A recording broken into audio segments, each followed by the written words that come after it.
tanda kiamat besar yang disebutkan oleh Nabi SAW. Kata beliau, amblasnya bumi di belahan timur yang pertama, terjadi gempa besar. Sebagian ulama hadis mengatakan bagian Asia, di mana Allahu alam. Tapi ini tanda-tanda kiamat besar akan terjadi nanti. Kemudian terjadi lagi longsor bumi di belahan barat. Sisi barat bumi kita tahu wilayah Afrika dan seterusnya. Kemudian amblasnya bumi di Jazirah Arab. Ini yang dimaksud dengan amblasnya bumi, artinya longsor yang besar, yang sulit lagi untuk ditimbun, udah nggak bisa ditimbun, nggak bisa diperbaikin. Kalau di situ ada kota, ada kampung, pasti hancur udah. 3 sekaligus terjadi longsor di 3 titik yang berbeda dan secara waktu atau dalam waktu yang bersamaan. Ini sudah selangsung 3 tanda-tanda kiamat. Jadi pada saat terjadi di timur itu tanda-tanda kiamat besar 1. Terjadi di barat, tanda-tanda kiamat besar 2. Terjadi di Jazirah Arab, tanda-tanda kiamat besar 3. Kemudian di dalam hadis ini disebutkan secara beracak. Nanti sebentar setelah saya terjemahkan hadis ini saya akan sebutkan urutannya. Lalu kata Nabi SAW, kabut yang menutupi bumi ini. Kemudian ada Dajjal. Jadi kabut itu dihitung dalam hadis ini yang keempat. Dajjal yang kelima. Kemudian yang keenam binatang melata. Nanti akan saya jelaskan juga apa yang dimaksud dengan binatang melata. Yang ketujuh keluarnya Ya'juj Ma'juj. Ini juga akan kita jelaskan nanti. Kemudian yang kedelapan matahari terbit dari tempat terbenamnya. Yang kesembilan keluarnya api dari perut kota Aden yang menghalau manusia. Sulit, manusia tidak bisa melalui Jazirah Arab. Kemudian yang ke-10 turunnya Isa putra Maryam. Turunnya Isa putra Maryam. Tentu saya katakan tadi hadis ini disebutkan dan disepakati oleh para ulama sifatnya teracak. Karena cukup banyak dalil-dalil yang lain yang mengurut kejadian ini. Urutan yang pertama dari 10 ini adalah keluarnya Dajjal. Ini urutan pertama. Dajjal, jemaah sekalian, adalah diambil dari kata-kata Dajjalah yang berarti kekacauan. Ciri-ciri Dajjal disebutkan dalam banyak hadis yang sahih adalah mata kanannya yang paling pertama rusak seperti anggur kering. Kata Nabi SAW dalam hadis sahih, ketahuilah Dajjal buta mata kanannya dan Tuhan kalian tidak buta, karena dia akan mengaku sebagai Tuhan. Kemudian dia orangnya memiliki kulit yang kehitam-hitaman serta memiliki dahi yang lebar. Setiap orang beriman bisa membaca di dahinya tertulis 3 huruf kafara. Semua orang yang ngerti tulisan Arab, tidak ngerti tulisan Arab akan bisa tahu dan baca itu. Kafara, kufur.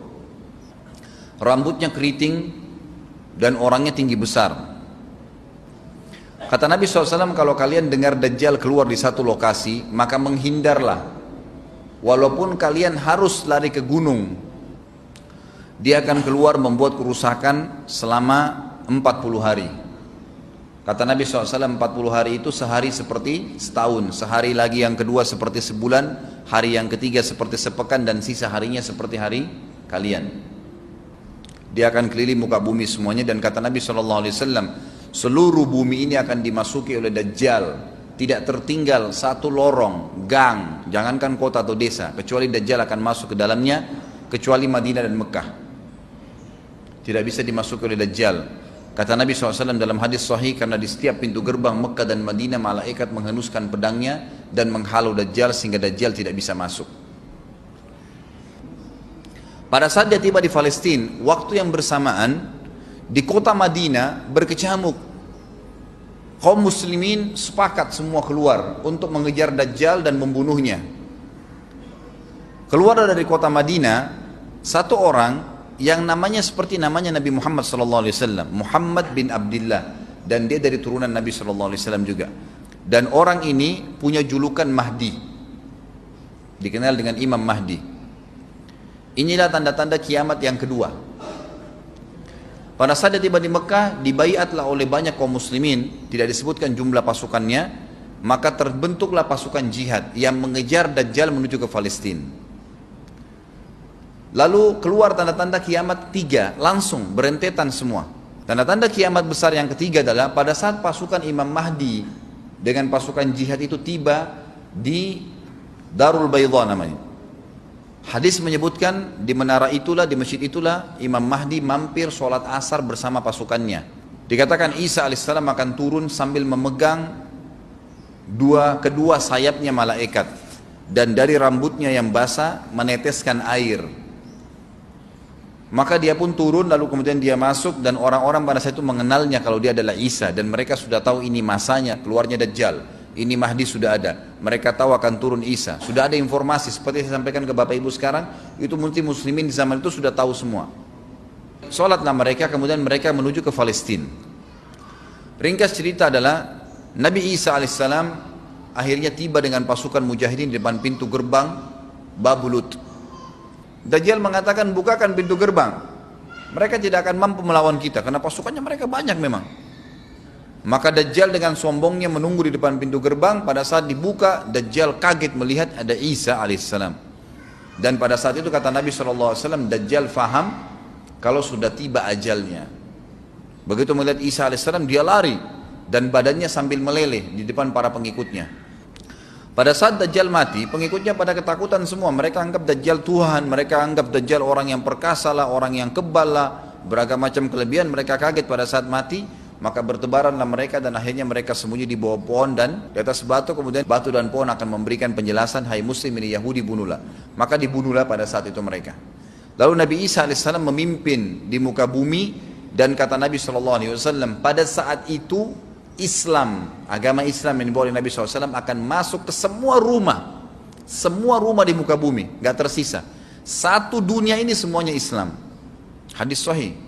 Maka Nabi Isa alaihissalam memimpin pada saat itu, disebutkan dalam hadis 40 tahun dengan ketenangan menerapkan hukum Islam. Semuanya beriman kepada Allah subhanahu wa ta'ala dan menjadi muslim. Setelah itu keluar tanda-tanda hari kiamat besar yang keempat, yaitu keluarnya Ya'juj dan Ma'juj. Nabi SAW sebutkan ciri-ciri mereka. Mata mereka sobekannya kecil sehingga mata mereka kelihatan seperti sipit, tapi bola matanya besar. Mereka memiliki rambut yang keriting dan mereka memiliki poster yang umumnya seperti poster manusia.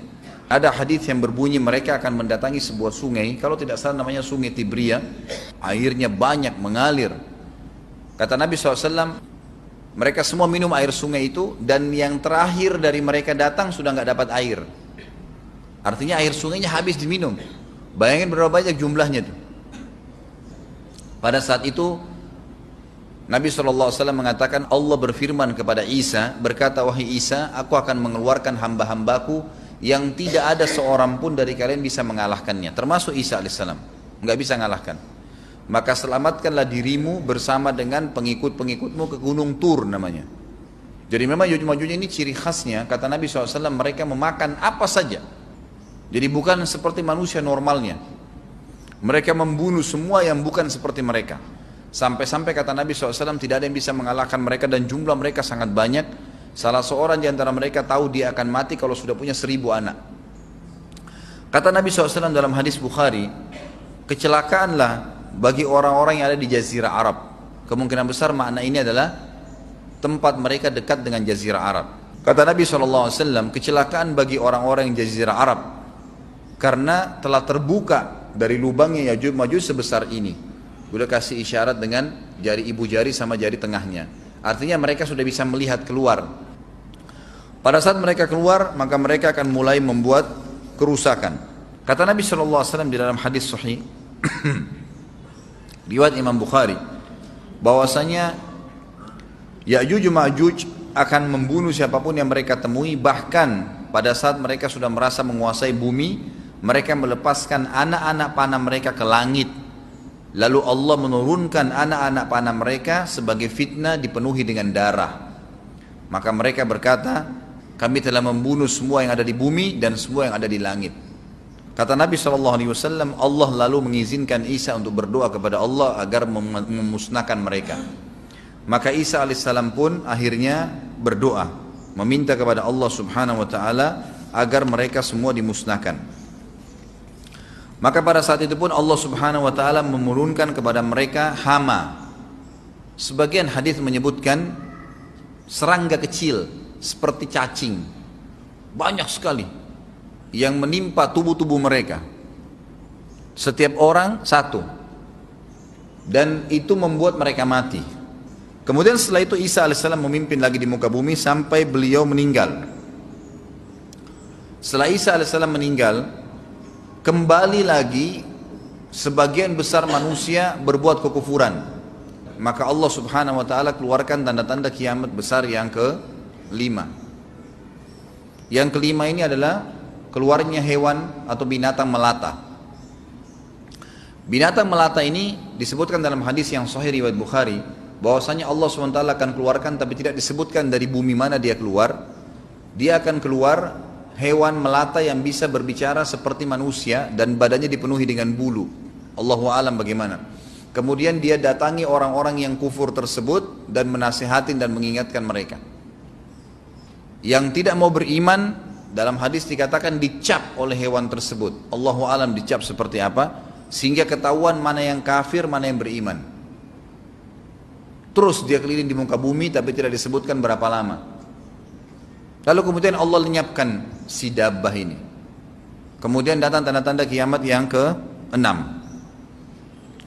Tanda-tanda kiamat yang ke-6, 6, 7, 8. Itu berentetan semua. Longsor besar di timur, di barat dan di jazirah Arab. Ini tanda-tanda kiamat terjadi serentak. Sudah 8. Kemudian terjadi yang ke-9, keluarnya api dari negeri atau dari kota Aden. Kota Aden ini di Yaman ya. Tentu hadis menjelaskan tentang masalah api yang keluar ini, artinya api bukan main-main, ini bukan kebakaran sebuah masjid atau sebuah bangunan 10 tingkat. Api ini bisa menghalau manusia untuk jalan karena panasnya. Sebagian riwayat menjelaskan api tersebut akan berdiri seperti gunung yang besar dan dari seluruh pelosok dunia bisa kelihatan. Kita bisa bayangkan bagaimana itu. Yang akhirnya akan menggiring atau menghalangi orang-orang untuk jalan, susah.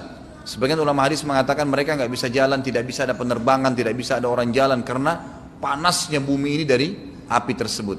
Dan itu memang kemungkinan besar akan keluar satu waktu, Allahu a'lam kapan. Dan yang terakhir, tanda-tanda kiamat sebelum ditiup sangkakala adalah terbitnya matahari dari tempat terbenamnya. Dan ini sudah terakhir sekali. Makanya kata Nabi SAW, taubat akan diterima sebelum matahari terbit dari tempat terbenamnya. Artinya selama yang lain itu masih ada, masih bisa taubat. Kalau sudah itu, sudah sulit. Ini tanda-tanda kiamat. Sebagian ulama memasukkan tanda-tanda hari kiamat kecil, ada yang masukkan tanda-tanda kiamat besar. Ada dua hal. Yang pertama itu adalah keluarnya Dzu Suwakatain.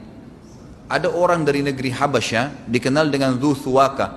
Dzu Suwaka ini sak artinya betis. Diberikan julukan Dzu Suwaka karena betisnya sangat kecil. Orang ini, Bapak Ibu sekalian, kata Nabi SAW akan menghancurkan Ka'bah.